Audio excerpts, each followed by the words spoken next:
Pada sekitar awal abad kelima sebelum Masehi, dunia Yunani mulai dihadapkan pada tantangan eksternal dari salah satu kekuatan terbesar di dunia kuno kala tersebut. Kekuatan tersebut adalah Kekaisaran Persia. Kekaisaran Persia mencapai puncak kejayaannya di bawah pemerintahan Darius pertama yang berkuasa dari tahun 522 hingga tahun 486 sebelum Masehi. Melalui serangkaian ekspansi militer yang sistematis dan juga strategis, Darius berhasil memperluas wilayah kekaisarannya hingga mencakup Mesir, Asia Tengah, Mesopotamia, hingga ke wilayah lembah Sungai Indus. Setelah berhasil memperluas wilayahnya dari Asia Tengah hingga perbatasan Anatolia dan juga Mesir, Kekaisaran Persia memandang dunia Yunani sebagai wilayah yang harus dikendalikan. Hal ini bertujuan selain untuk memperkuat kekuasaannya di wilayah Asia Kecil, maupun untuk menentukan kekuatan-kekuatan politik yang mendukung pemberontakan di wilayah Ionia.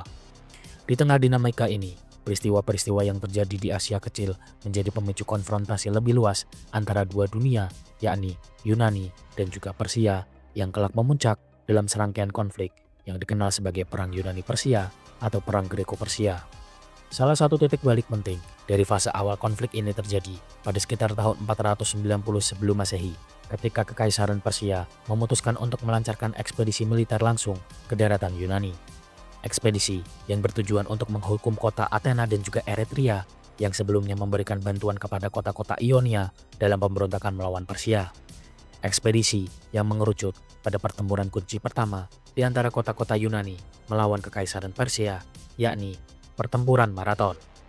Pertempuran Marathon yang menjadi konfrontasi awal yang menentukan dalam perang Yunani-Persia dan menjadi penanda pertama bahwa kekuatan besar seperti Persia pun dapat dikalahkan dalam pertempuran terbuka oleh kekuatan-kekuatan kota negara Yunani yang jauh lebih kecil dalam hal sumber daya dan juga personel militer. Lantas, bagaimana sejarah tentang pertempuran Marathon ini? Apa alasan utama dibalik terjadinya pertempuran ini?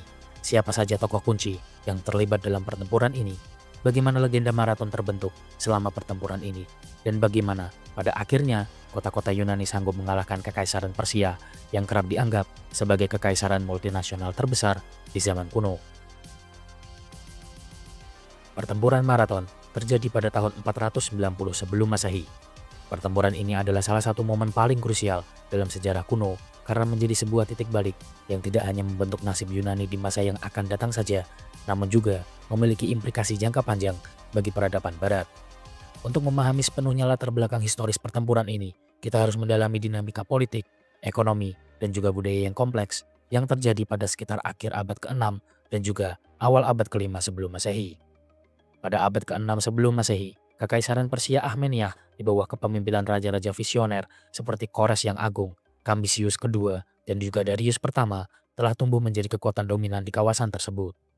Dari jantung ibu kota Persia, di Persepolis Iran, Kekaisaran ini telah berhasil menaklukkan Mesopotamia, Levan, Mesir, Asia Kecil, dan bahkan beberapa bagian Eropa seperti Thrace dan juga Makedonia.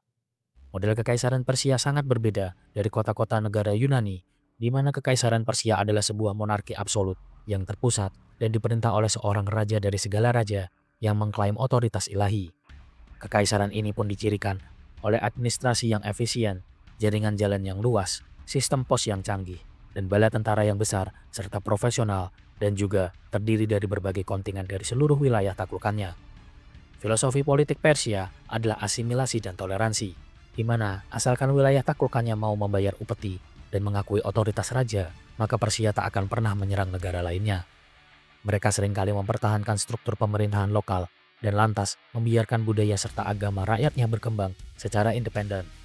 Namun perluasan Persia yang tak henti-hentinya tersebut pada akhirnya membawa mereka ke ambang konflik dengan dunia Yunani. Dan sebaliknya, dunia Yunani di waktu bersamaan sangat berbeda dengan keadaan Kekaisaran Persia kala tersebut. Dunia Yunani cenderung terfragmentasi dan terdiri dari ratusan polis atau negara-negara kota yang independen seperti Athena, Sparta, Korintus, Thebes, Argos, dan juga lainnya. Yunani adalah mozaik dari sistem politik yang beragam yang terdiri dari demokrasi di wilayah Athena, oligarki militer di wilayah Sparta, hingga tirani di tempat-tempat lainnya. Meskipun terpisah secara politik, negara kota ini berbagi bahasa, agama, dan juga warisan budaya yang sama yang membentuk kesadaran kolektif yang kerap disebut sebagai Hellenes. Persaingan antar polis adalah hal yang lumrah terjadi dan seringkali mengarah pada konflik bersenjata.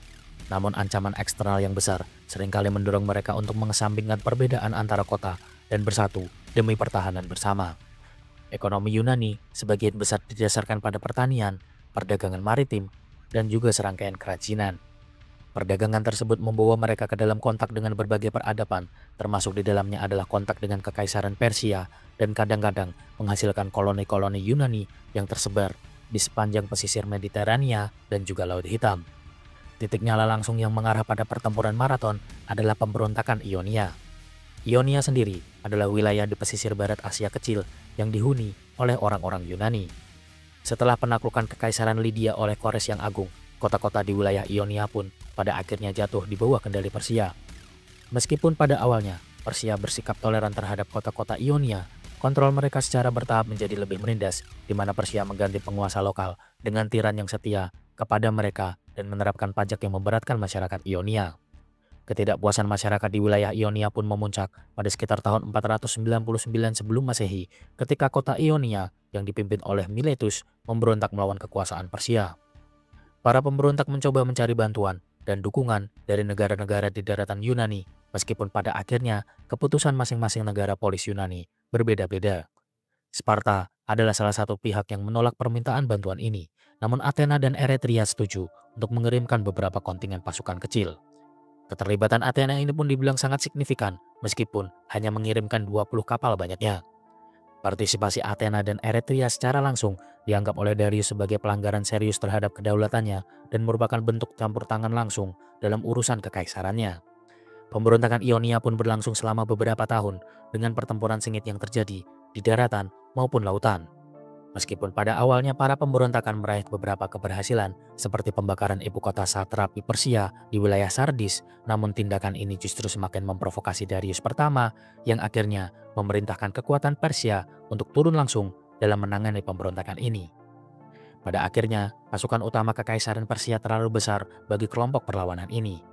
Pada sekitar tahun 494 sebelum Masehi, Angkatan Laut Persia pada akhirnya berhasil mengalahkan armada Ionia dalam pertempuran Lade, dan selanjutnya pada tahun 493 sebelum Masehi, pemberontakan Ionia berhasil dipadamkan sepenuhnya. Persia yang berhasil menumpas gerakan pemberontakan Ionia membalas dendam dengan menghancurkan Miletus dan lantas memperbudak penduduknya. Pemberontakan Ionia dan khususnya peran dari Athena dalam mendukung gerakan pemberontakan ini membuat Darius pertama sangat murka karenanya.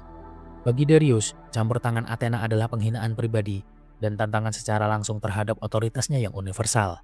Dan selain itu, ada motif-motif yang lebih besar di balik keputusannya untuk pada akhirnya melancarkan ekspedisi militer ke Yunani daratan, yakni meskipun Yunani bukan wilayah yang kaya sumber daya, namun penaklukannya atas Yunani akan mengamankan perbatasan barat Kekaisaran Persia dan menghilangkan potensi ancaman di masa yang akan datang. Hal ini juga akan memperluas kekuasaan serta pengaruh Persia hingga ke wilayah Laut Aegea dan membuka rute perdagangan baru serta mengamankan jalur yang ada. Penaklukan Yunani juga akan meningkatkan prestise Darius sebagai raja dari segala raja dan menunjukkan kekuatan tak tertandingi dari Kekaisaran Persia. Oleh karena beberapa hal tersebut, Darius pun pada akhirnya mulai merencanakan invasi besar-besaran ke wilayah Yunani. Kampanye militer pertamanya terjadi di bawah pimpinan Mardonius pada sekitar tahun 492 sebelum Masehi. Kampanye pertama ini berfokus pada penaklukan ulang Thrace dan Makedonia serta membangun basis logistik untuk invasi yang lebih lanjut. Namun ekspedisi ini terhambat oleh badai yang menghancurkan sebagian besar armada Persia di Gunung Athos dan memaksa Mardonius untuk kembali ke wilayah Persia. Setelah kegagalan kampanye pertama Mardonius, Darius yang tidak menyerah begitu saja lantas menyiapkan ekspedisi baru pada sekitar tahun 490 sebelum Masehi, kali ini di bawah komando Jenderal Datis dan keponakannya Artapernes. Tujuan utama ekspedisi ini adalah untuk menghukum serta menguasai Athena dan juga Eretria yang telah mendukung pemberontakan Ionia ke dalam kekuasaan Persia.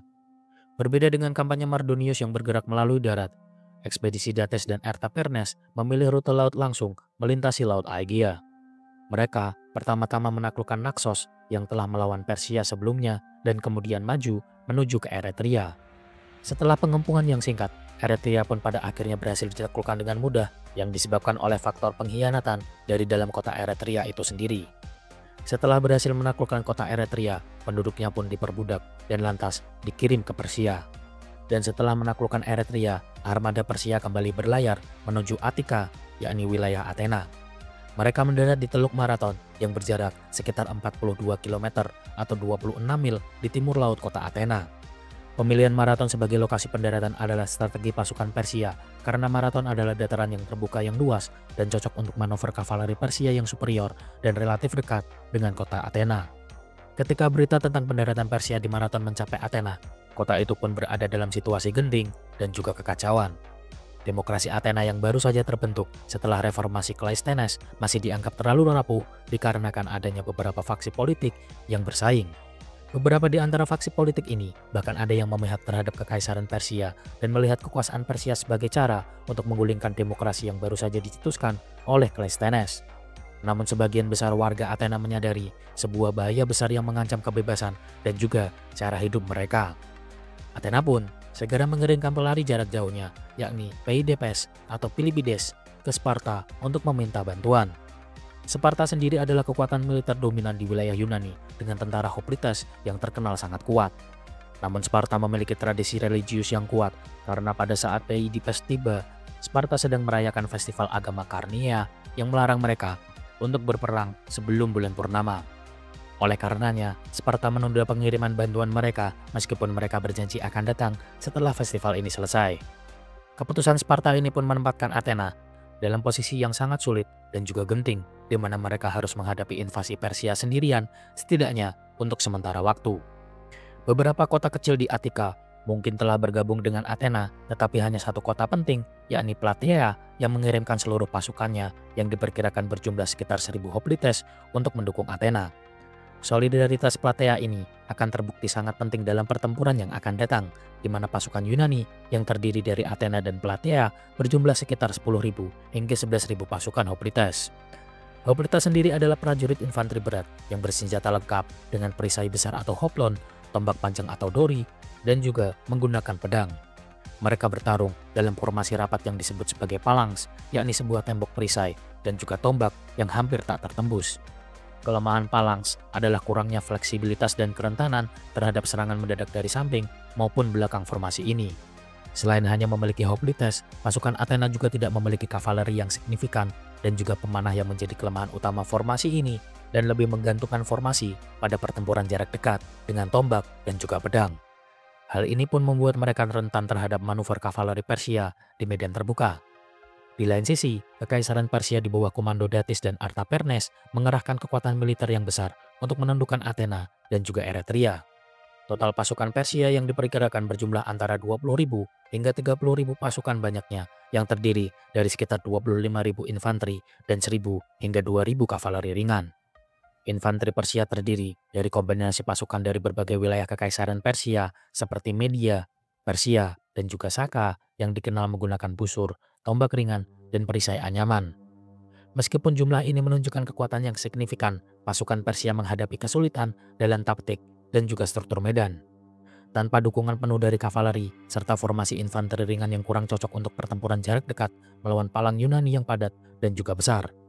Angkatan Laut Kekaisaran Persia juga sangat besar, meskipun tidak semua terlibat secara langsung dalam pertempuran di darat ini. Pasukan Persia lebih mengandalkan taktik jarak jauh dengan pemanah dan lantas diikuti oleh serangan infanteri di mana kavaleri mereka sangat efektif di medan terbuka. Meskipun begitu, pasukan Athena bertempur untuk mempertahankan rumah dan kebebasan mereka dari invasi asing yang memberikan mereka motivasi moral yang sangat tinggi, mengingat pasukan mereka lebih kecil dibandingkan Persia. Medan pertempuran Marathon yang terjadi pada tahun 490 sebelum Masehi adalah sebuah dataran terbuka di dekat Teluk Marathon sekitar 40 km timur laut dari kota Athena. Dataran ini dibatasi oleh perbukitan di wilayah utara dan juga selatan, serta rawa-rawa di timur dan juga laut di wilayah barat. Pasukan Persia di bawah komando Datis dan Artapernes telah mendarat di Teluk Marathon dan berkemah di dataran tersebut dan menunggu kesempatan untuk bergerak menuju Athena. Jumlah pasukan Persia diperkirakan antara 20.000 hingga 30.000 infanteri dan kavaleri, dan di sisi lain, pasukan Athena yang diperkuat sekitar 1.000 hoplites dari Plataea berjumlah sekitar 10.000 hingga 11.000 hoplites.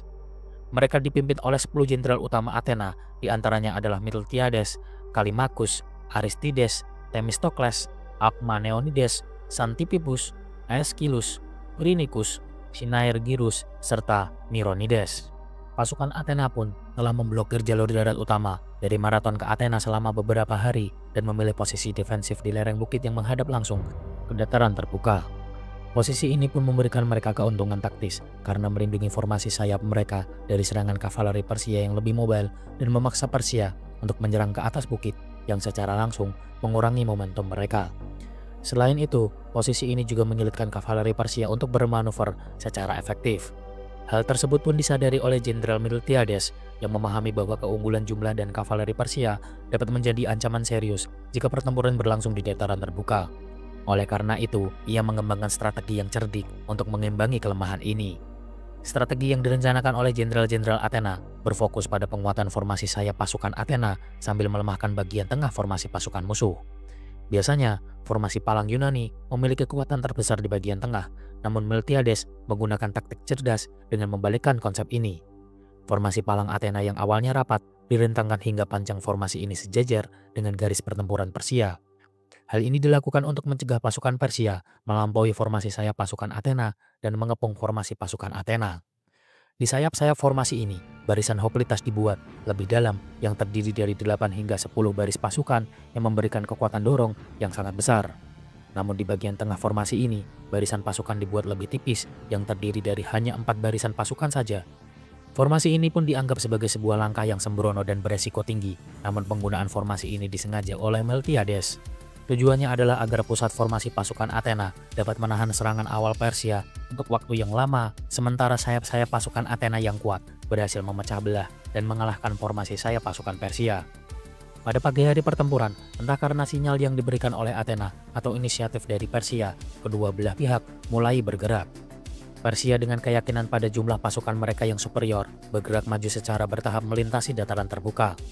Pasukan Athena pun mulai bergerak maju setelah mendapatkan komando dari Miltiades dan segera bergerak menuruni bukit. Mereka tidak berlari sepanjang jalan, melainkan bergerak maju secara perlahan dengan mempertahankan formasi rapat dan juga teratur. Namun Herodotus mencatat bahwa mereka menempuh jarak sekitar 8 stadia atau sekitar 1,5 km dengan kecepatan lari di bagian akhir, yakni sebuah manuver yang tidak biasa untuk palang yang berat dan juga bersenjata lengkap. Gerakan ini memiliki beberapa tujuan, yakni untuk mengurangi waktu di mana mereka terpapar tembakan panah Persia dan untuk membangun momentum saat bertabrakan dengan garis tengah Persia. Ketika dua garis bertabrakan, bagian tengah formasi palang Athena yang lebih tipis segera merasakan tekanan yang luar biasa. Pasukan Persia yang sebagian besar terdiri dari infanteri ringan dan pemanah berhasil mendesak mundur formasi tengah palang Athena. Pertempuran di bagian tengah terjadi dengan sangat sengit, dengan kedua belah pihak bertarung dengan brutal dalam formasi yang rapat. Para hoplites Athena, meskipun menerapkan strategi mundur secara teratur, namun tetap menjaga formasinya agar tidak terpecah dan buyar. Mereka mempertahankan formasi mereka masing-masing dan mundur selangkah demi selangkah yang memancing formasi tengah pasukan Persia untuk maju secara perlahan. Namun formasi berbeda diterapkan pada sayap-sayap pasukan Athena, di mana sayap-sayap formasi pasukan Athena yang jauh lebih kuat berhasil menghantam dan menghancurkan sayap-sayap pasukan Persia. Strategi yang disusun oleh jenderal-jenderal Athena dan Miltiades pun terbukti berlian dan berfungsi di medan pertempuran ini. Pasukan Persia yang berada di bawah formasi sayap-sayap pasukan Athena tidak mampu menahan tekanan dari palang Yunani yang tebal dan juga bersenjata lengkap. Dengan perisai besar dan tombak panjang atau dori, para hoplitas pertahanan pun mendorong maju formasi sayap Persia dengan kekuatan yang tak terbendung dan lantas berhasil menembus formasi barisan pertahanan Persia. Setelah berhasil memecah belah formasi sayap-sayap Persia, para komandan Athena tidak melakukan kesalahan dengan mengejar musuh yang melarikan diri. Secara sporadis dan sebaliknya, mereka memerintahkan pasukan di sayap-sayap untuk berputar ke dalam, menjepit, dan menyerang formasi tengah pusat Persia yang masih terlibat dalam pertempuran sengit. Gerakan penjepit ini merupakan sebuah kunci kemenangan Athena pada pertempuran Marathon ini. Terjebak di antara formasi dua sayap Athena yang masing-masing berputar dan berkumpul di bagian tengah Athena yang masih bertahan, pasukan Persia pun mendapati diri mereka telah terdesak dari 3 sisi. Moral pasukan Persia pun segera runtuh dan formasi mereka pun hancur berkeping-keping. Pertempuran ini pun berubah menjadi ajang pembantaian bagi pasukan Persia. Pasukan Persia yang selamat pun melarikan diri dalam kepanikan dan berusaha mencapai kapal-kapal mereka di Teluk Marathon. Namun pasukan Athena dengan sigap mengejar mereka dan pertempuran pun berlanjut di bibir pantai, di mana banyak tentara Persia terbunuh saat mencoba naik ke kapal-kapal mereka. Meskipun begitu, beberapa kapal Persia berhasil berlayar, namun banyak kapal lainnya yang berhasil ditangkap atau dihancurkan oleh pasukan Athena.